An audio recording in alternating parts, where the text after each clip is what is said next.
Hello and welcome friends. इस एक नई सीरीज जो लेक्चर की शुरू करने जा रहे हैं जिसमें हम वेक्टर एनालिसिस एंड कैलकुलस, जिसे दोनों नामों से पुकार सकते हैं, vector analysis and vector calculus. Friends, इस सीरीज में हम वेक्टर एनालिसिस के प्रत्येक पॉइंट ऑफ व्यू जो ग्रेजुएशन लेवल पे यूज़ किया जाता है, डिफरेंट एग्जाम्स में, डिफरेंट यूनिवर्सिटी लेवल एग्जाम्स में, कंपटीशन एग्जाम्स में यूज़ आता है, उसको हम कवर करने जा रहे हैं। Vector analysis and vector calculus. Right friends, इस सीरीज के अंदर हम बहुत सारे वीडियो लेक्चर्स लेके आएंगे, जिसमें ये फर्स्ट है।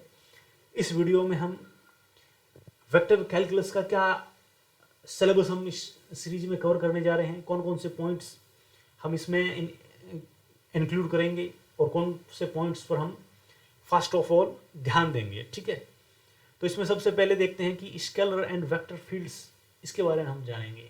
ठीक है, स्केलर एंड वेक्टर फील्ड्स आखिर है क्या चीज़, है ना, इसको हम जानेंगे। सिलेबस ये है ना। फिर हम देखेंगे derivative of scalars and vectors.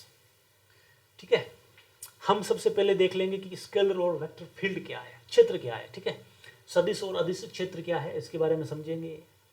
Basic चीज़ है, इसको समझने से एक मोटा मोटी दिमाग में एक इमेज क्रिएट हो जाएगी कि अपने आखिर वेक्टर और स्केलर क्या है और इनको किस तरीके से रिप्रेजेंट किया जाता है।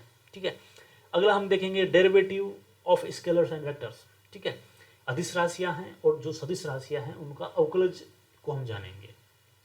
नेक्स्ट पॉइंट है ग्रेडियंट, डाइवर्जेंस एंड कर्व। ठीक है, तीन बहुत महत्वपूर्ण वेक्टर कैलकुलस की धुरी है ये जो तीन पॉइंट्स है, ये वेक्टर कैलकुलस की धुरी मान सकते हैं अपन।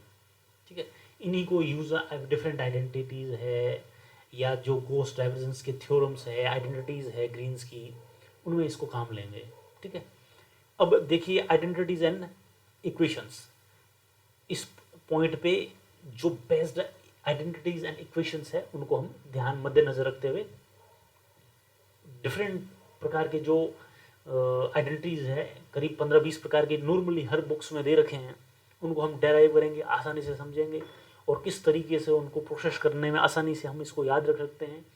और कॉम्पिटिटिव एग्जाम्स के अंदर जो ऑब्जेक्टिव टाइप्स क्वेश्चंस आते हैं उनको हम किस प्रकार से हैंडल करेंगे और एक शॉर्ट और एक कम टाइम में उस के ऊपर किस प्रकार से पकड़ बना सकते हैं और उन्हें किस प्रकार से याद कर सकते हैं। एटलीस्ट कम से कम इक्वेशन के रूप में तो आइडेंटिटीज याद हो ही जानी चाहिए।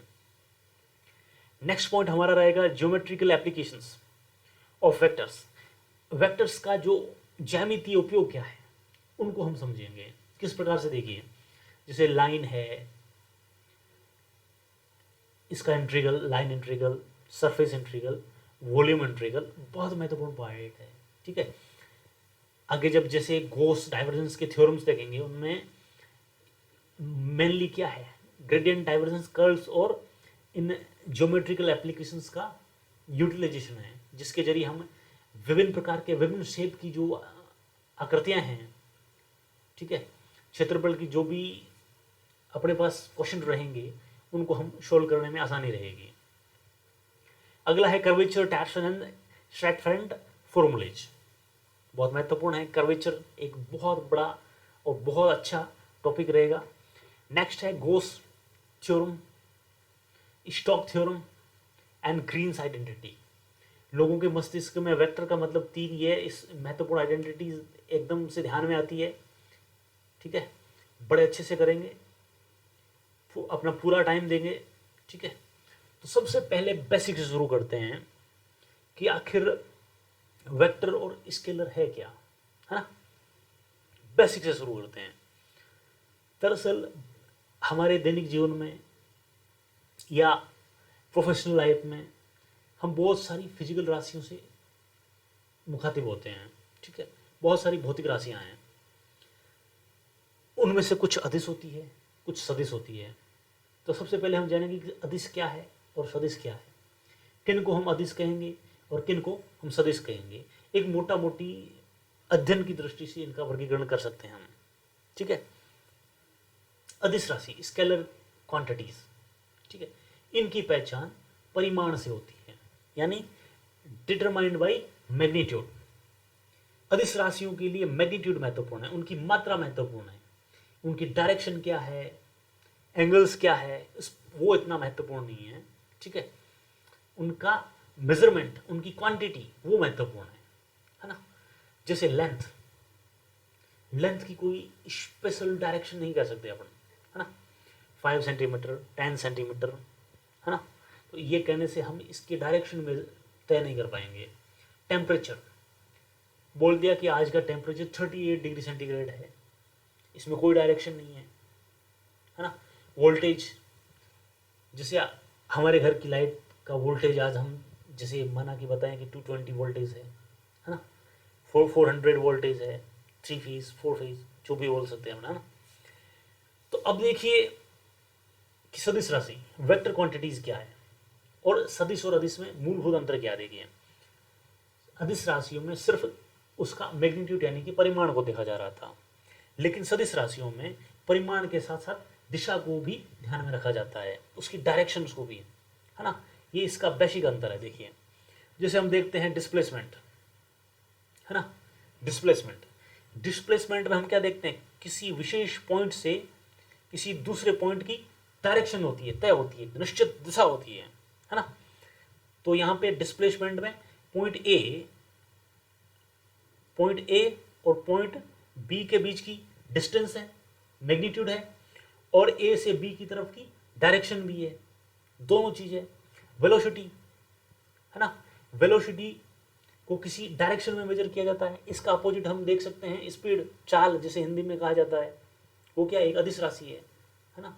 उसकी कोई स्पेशल डायरेक्शन नहीं होती है, लेकिन वेलोसिटी में डायरेक्शन होती है, तो इसलिए इसको सदिश में काउंट किया जाता है। फोर्स, बल, है ना, बल के रूप में देख सकते हैं। जैसे हम किसी पिंड, है ना, यानी बॉडी, किसी बॉडी के ऊपर कोई बल लगा रहे हैं, है ना, तो इस बल की कोई स्पेशल डायरेक्शन होगी और इस डायरेक्शन के अनुकूल ही वो उसका रिएक्शन होगा, किस दिशा में मूवमेंट करेगा वो इसकी डायरेक्शन पे होगा। यदि हम इसकी डायरेक्शन को चेंज कर देंगे तो इसके डिस्प्लेसमेंट की डायरेक्शन भी चेंज हो जाएगी। यानी कि फोर्स में भी डायरेक्शन होता है और किस मैग्नीट्यूड का हम फोर्स लगा रहे हैं ये भी महत्वपूर्ण है ना। तो फोर्स में दो चीज़ है, किस मैग्नीट्यूड का फोर्स है, जैसे 5 न्यूटन का, 10 न्यूटन का, और उसका एंगल क्या है, डायरेक्शन क्या है उस पिंड के ऊपर, यानी कि उस बॉडी के ऊपर, है ना। तो फोर्स में magnitude and its direction is included, and accelerations, है ना। त्वरण में भी क्या होता है, डायरेक्शन एंड मैग्नीट्यूड दोनों होता है ना। वेलोसिटी के अंदर जो परिवर्तन होता है उसे ही तो एक्सीलरेशन कहते हैं, है ना। वेलोसिटी भी वेक्टर है, एक्सीलरेशन भी वेक्टर है, ठीक है। तो मोटा मोटी हमें समझ में आ गया होगा कि जो फिजिकल क्वांटिटीज़ है ना, तो उनको अध्ययन करने की सुविधा की दृष्टि से हमने दो तरीके से बांट लिया, अदिश राशि और सदिश राशि, ठीक है। अदिश राशि में ओनली मैग्नीट्यूड होता है और सदिश राशियों में मैग्नीट्यूड के साथ साथ उसकी डायरेक्शन भी होती है। Okay, next. अब हम देखेंगे कि वेक्टर क्या है, ठीक है, वेक्टर की प्रॉपर्टीज क्या क्या है ना। अब इसमें देखते हैं कि डायरेक्टेड बाय लाइन, ठीक है। अब किसी भी वेक्टर को, जैसे ए से बी, है ना, ए से बी, अब इस वेक्टर को हम रिप्रेजेंट करेंगे तो हम किस प्रकार से लिखेंगे इसको, देखो ए बी और इसके ऊपर एक एरो डालेंगे, हाँ, यानी कि directed by A line. Vector को हमेशा एक लाइन से प्रदर्शित किया जाता है क्योंकि इसकी एक निश्चित दिशा होती है। Direction and opposite direction vector, है ना। और नेक्स्ट चीज क्या हो गई, डायरेक्शन और अपोजिट डायरेक्शन वेक्टर, ठीक है। अब इसमें हमने देखा है कि ये ए टू बी वेक्टर है, ठीक है। अब कुछ वेक्टर्स ऐसे हो सकते हैं कि जो इसकी दिशा में हो, जैसे ये सी डी है। कुछ ऐसे वेक्टर्स हो सकते हैं जो इसकी जस्ट अपोजिट डायरेक्शन में होगा, है ना, अपोजिट डायरेक्शन का वेक्टर होगा। जैसे ये ए से बी है और ये सी से डी है, एक दूसरा वेक्टर है वो डी से सी की तरफ है, तो इसको हम डी सी से रिप्रेजेंट करेंगे, है ना। तो डायरेक्शन समझ में आ गई। अपोजिट डायरेक्शन में क्या हो जाएगा, पूरा उल्टा हो जाएगा। सी से डी है तो इसका अपोजिट हो जाएगा डी से सी, है ना। यूनिट वेक्टर बहुत महत्वपूर्ण, वेक्टर एनालिसिस में बहुत महत्वपूर्ण तरीके से काम आने वाली एक कॉन्सेप्ट है यूनिट वेक्टर, ठीक है। यूनिट वेक्टर में दरअसल क्या होता है कि वह वेक्टर जिसका मैग्नीट्यूड यूनिट हो, एक इकाई हो, है ना, 1। ओके। नल वेक्टर ऐसा वेक्टर जिसका मैग्नीट्यूड 0 हो, उसे नल वेक्टर बोला जाता है ना। जिसका मैग्नीट्यूड 0 हो, जिसे O से रिप्रेजेंट किया जाता है, ठीक है। Parallel and perpendicular vectors. Now अब हम यहाँ देख सकते हैं कि एक वेक्टर A से B की तरफ मूव कर रहा है,